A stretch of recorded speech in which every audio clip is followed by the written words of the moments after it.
Hi, listeners. I'm Kimmy. I'm a trans girl from New York City, and today I want to share a video game that's been really special to me. A game that's grown up alongside me, so to speak. See, this is a game that's been not so much developed as lovingly cobbled together from the pieces they had over the past 30 years. It gives it a really lovely charm. I'm talking, of course, about the very simply named Sonic Roboblast 2 kart, affectionately known as SRB2 kart for short. SRB2 kart is an open source, extremely customizable racing game focused on fast-paced gameplay and twitch reflexes. There's lots of ideas that make it special. The predictable and fair physics engine, the robust multiplayer capabilities, this power-up that chases you. It's half blue shell, half anxiety trigger. But the most charming aspect of this game, and the aspects that I wanted to highlight today, is how gosh darn customizable it is. That's right. This here is a Sonic the Hedgehog fangame, which means the entire thing is kind of one giant lovingly crafted shitpost from top to bottom. The community has put together hundreds of custom maps and characters, probably touching on every obscure anime character or pop culture reference that you can think of. You want to play Hatsune Miku? You can play several different versions of her in any selectable color. You want a literal office chair? You got it. You want a replica of the Hornet racing car from Daytona, USA? You got it. Well, it's a kart racer, you see, so it has to be a kart. The rally car is driving the go-kart, you see. So, interestingly, that's not even the most horrifying bit. All of this, right now, is running on a heavily modified Doom engine. Yes, that Doom, from 1994. Listener, it's 2021, and bless, we're still using the same file formats. Our mapping editors are writing the same data structures on disk with broadly the same constraints and limitations. Unsigned 16-bit integers are still everywhere. How did this happen? Dear listener, let me take you on a journey back through time. It's 1994, and Doom 2 was just released. One of the things that made Doom unique is that it was one of the first truly 3D games, but that's not entirely true actually when you look at it. Because despite the sophisticated graphics at the time, the levels were simple and completely two-dimensional, just like an architecture blueprint. I'll talk a bit about the level format in a bit later, but originally, Doom couldn't contain buildings with multiple floors on top of each other. It was fake 2D. And because of the straightforward format used for asset storage, it wasn't long, of course, before the community began reverse engineering its secrets. It turns out that the structure of Doom makes modifications super easy.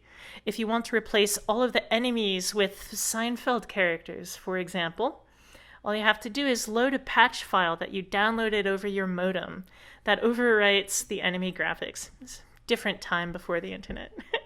But eventually, id Software released the Doom engine as open source for non-commercial use. This made Doom an ideal development platform for many young game designers' overly ambitious fan projects. Like what, I wonder? Meanwhile, we had Sonic Roboblast. In many ways, SRB2 kart traces its development history to this specimen from 1998.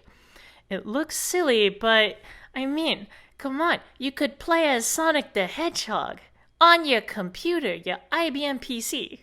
It's incredible for its time. After this release, game designer Soniku and his friend SS and Tails decided to base their next project off of the hot new Doom engine.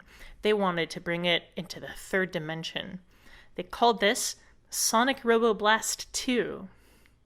The earliest versions from 1999 were more Doom than Sonic, really.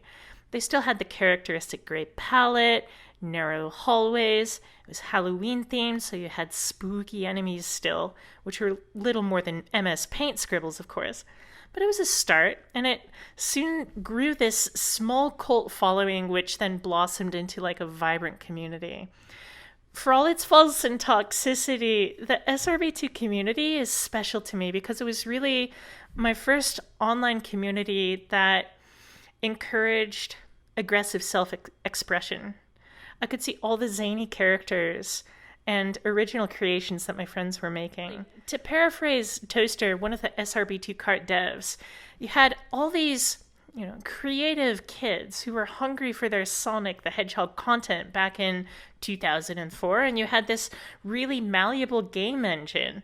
And as long as the environment isn't too aggressively toxic, what happens is that, this game, SRB2, is ideally positioned to kind of absorb as many kids as possible into a swirling mass of unrefined creative talent.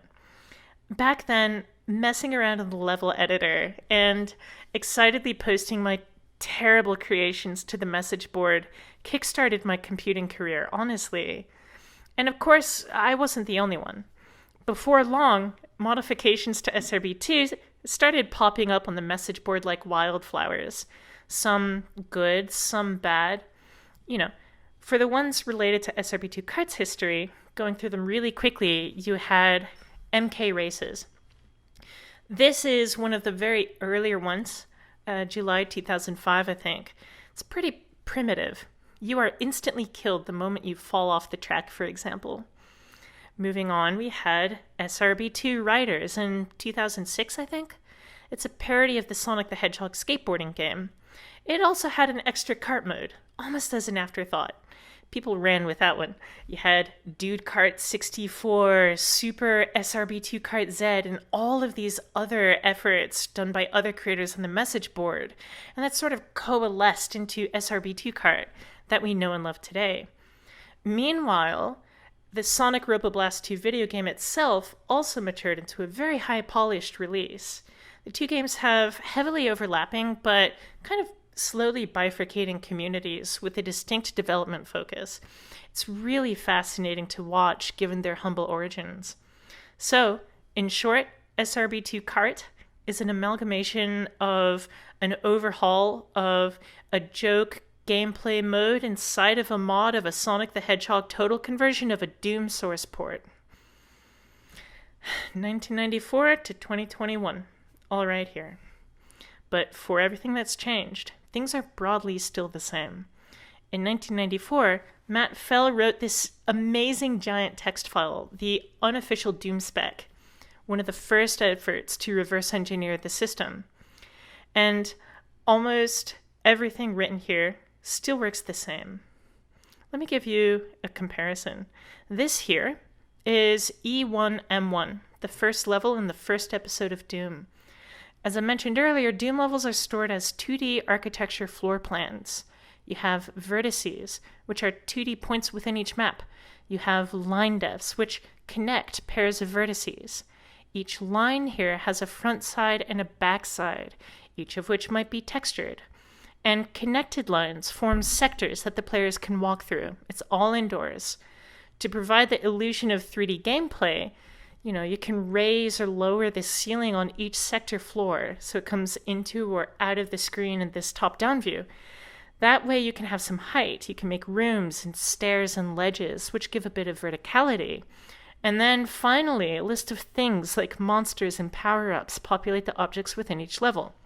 That's all there is. Nothing more, other than the graphics. This map was made in 92, I think. It's fairly famous.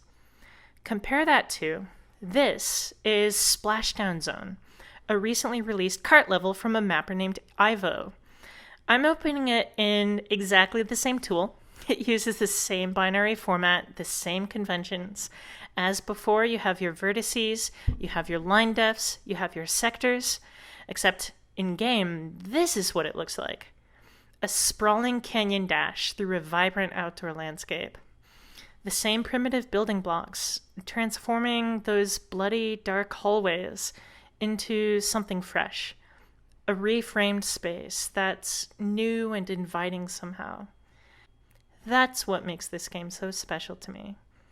After all, SRB2 Kart is, like us, lovingly cobbled together from whatever pieces we have. Thank you.